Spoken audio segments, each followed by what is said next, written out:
بسم اللہ الرحمن الرحیم۔ السلام علیکم ویورز، امید ہے کہ آپ سب لوگ بہت خیریت سے ہوں گے اور میری ویڈیوز کو پسند کر رہے ہوں گے۔ آج میں آپ لوگوں کے لیے بہت ہی زبردست سا ٹاپک لے کر آئی ہوں جو کہ ہے خودکشی۔ اسلام میں خودکشی کا کانسیپٹ۔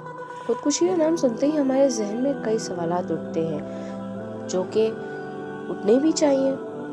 سب سے پہلا سوال کہ اسلام میں خودکشی کیوں حرام ہے؟ خودکشی اس لیے حرام ہے کیونکہ ہمارے اسلام میں قتل حرام ہے۔ قتل کسی کا بھی ہو، قتل اپنا کیا جائے خود کا اور یا پھر کسی اور کا، چونکہ قتل حرام ہے تو اس وجہ سے خودکشی کو اللہ تعالیٰ نے حرام قرار دیا، اور یہ اللہ تعالیٰ کا سب سے زیادہ ناپسندیدہ عمل ہے اور کبیرہ گناہ میں آتا ہے۔ اب دوسرا سوال، کیا آپ صلی اللہ علیہ وسلم نے خودکشی کے بارے میں کیا فرمایا؟ خودکشی کے بارے میں آپ صلی اللہ علیہ وسلم کی حدیث آتی ہے کہ جس انسان نے پہاڑ سے گر کر اپنی جان دی، خودکشی کری، وہ تا قیامت تک دوزخ میں جلتا رہے گا اور پہاڑ میں، اور اسی طرح وہ گرتا رہے گا۔ اور جس شخص نے زہر پی کے خودکشی کری، وہ اسی طرح دوزخ میں زہر پیتا رہے گا۔ اور جس نے کسی لوہے کے ہتھیار سے اپنے آپ کو مارا، وہ اسی طرح جہنم میں اپنے آپ کو لوہے کے ہتھیار سے مارتا رہے گا۔ یہ تو آپ صلی اللہ علیہ وسلم نے خودکشی کے بارے میں فرمایا۔ اب تیسرا سوال ہمارے دماغ میں یہ آتا ہے کہ کیا خودکشی کرنے والے شخص کی نماز جنازہ پڑھی جانی چاہیے یا نہیں؟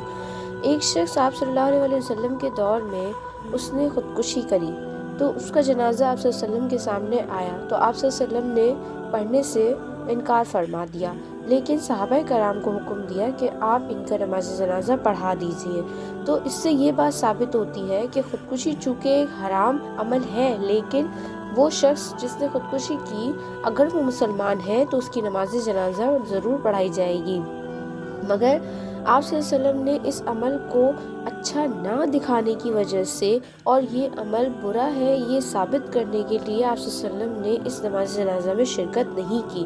اور اسی طرح آج بھی جتنے بھی بڑے علماء دین اور جتنے بھی بڑے عالم ہیں، وہ بھی اگر نماز جنازہ میں کسی ایسے شخص کی جس نے خودکشی کری ہو اگر اس میں شرکت نہ کریں تو ان کو کوئی مذائقہ نہیں ہے۔ ہاں، لیکن ایک عام انسان جو ہے وہ ان کی نماز جنازہ پڑھا سکتا ہے۔ اب چوتھا سوال یہ کہ کیا خودکشی کرنے والے کی مغفرت کے لیے دعا کی جا سکتی ہے؟ ہاں، ضرور کی جا سکتی ہے، کیونکہ اللہ تعالیٰ اپنے بندوں سے 70 ماؤں سے زیادہ محبت کرتا ہے۔ اگر کسی شخص نے کسی پریشانی، دکھ، تکلیف یا کسی بھی وجہ سے اس نے گناہ کا ارتکاب کر لیا، چونکہ شیطان انسان کے دل میں وسوسے ڈالتا رہتا ہے، اور اگر اس نے یہ غلطی ہو گئی ہے، اس نے یہ گناہ کر لیا ہے، تو اللہ تعالیٰ نے قرآن میں صاف فرمایا ہے کہ شرک ایک ایسا گناہ ہے جس کے علاوہ میں دنیا کا ہر گناہ چاہے وہ جتنا ہی بڑا کیوں نہ ہو، اگر انسان اس کی معافی مانگے یا اللہ تعالیٰ اس کو چاہے تو اس کو بخش سکتا ہے، اس کو معاف کر سکتا ہے، کیونکہ یہ اللہ اور اس کے بندے کا معاملہ ہے۔ تو ہمیں ایسے انسان کی جس نے خودکشی کری ہو اگر ہم اس کے لیے دعائیں مغفرت کریں گے تو اس میں کوئی مذائقہ نہیں ہے اور وہ دعا ہم کر سکتے ہیں۔ ہمارا پانچواں سوال یہ ہے کہ کیا دنیا کی مشکلات کا حل ہے یہ؟ کیا سوسائڈ کرنا سلیوشن ہے ہماری تمام پرابلمز کا یا دنیا کے مسئلے مسائل کا؟ ہرگز نہیں، ایسا بالکل نہیں ہے، بلکہ یہ ایک نئی مصیبت کو دعوت دینے والی بات ہے۔ دنیاوی مسائل صرف دنیا کی حد تک محدود ہیں، لیکن ایک مسلمان کی، ایک مومن کی زندگی دنیا کے بعد شروع ہوتی ہے۔ اصل زندگی جو ہے وہ اس کی مرنے کے بعد شروع ہوتی ہے۔ ہمارا کانسیپٹ اس دنیا میں یہ نہیں ہے کہ یہ دنیا کی حد تک ہماری زندگی ہے اور دنیا ختم اور انسان ختم۔ حقیقت میں ہماری ایک مومن کی سوچ، ایک مومن کی جو معراج ہے وہ یہی ہے کہ دنیا کی زندگی تو جو ہے وہ ہمارے لیے صرف اور صرف ایک آزمائش ہے۔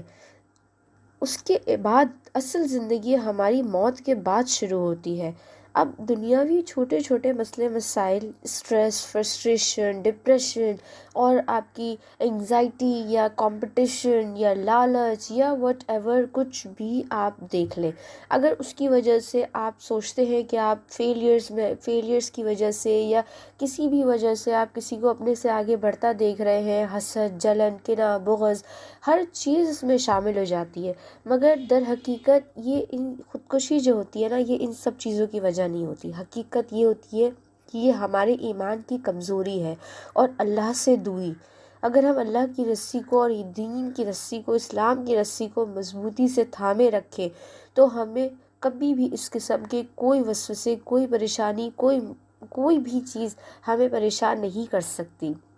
ہمارے انبیاء کرام پر، ہم پہ اتنا زیادہ ان لوگوں پر آزمائشیں اللہ تعالیٰ نے ڈالی، کیا وہ اللہ کے محبوب بندے نہیں تھے؟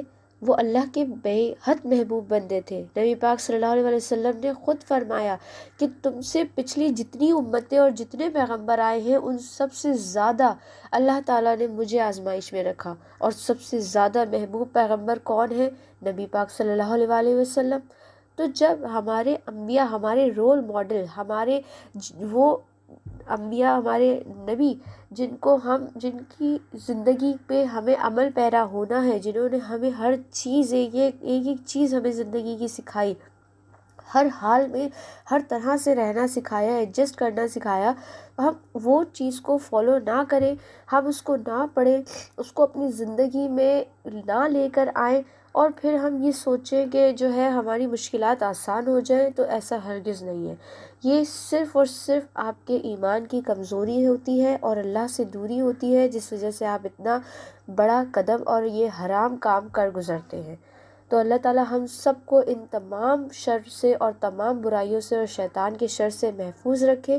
اگر آپ کو میری یہ ویڈیو پسند آئی ہو تو آپ اس کو ضرور فالو کریں، شیئر کریں۔ میرے چینل میں آپ کے لیے کرتی ہوں تاکہ آپ کو یہ چیزیں پسند آئیں، سمجھ آئیں، اور آپ کا دماغ اور آپ کا ذہن کھلے اور آگے تک لوگوں کو پہنچائیں، تاکہ یہ شرح جو بڑھتی چلی جا رہی ہے یہ رکے۔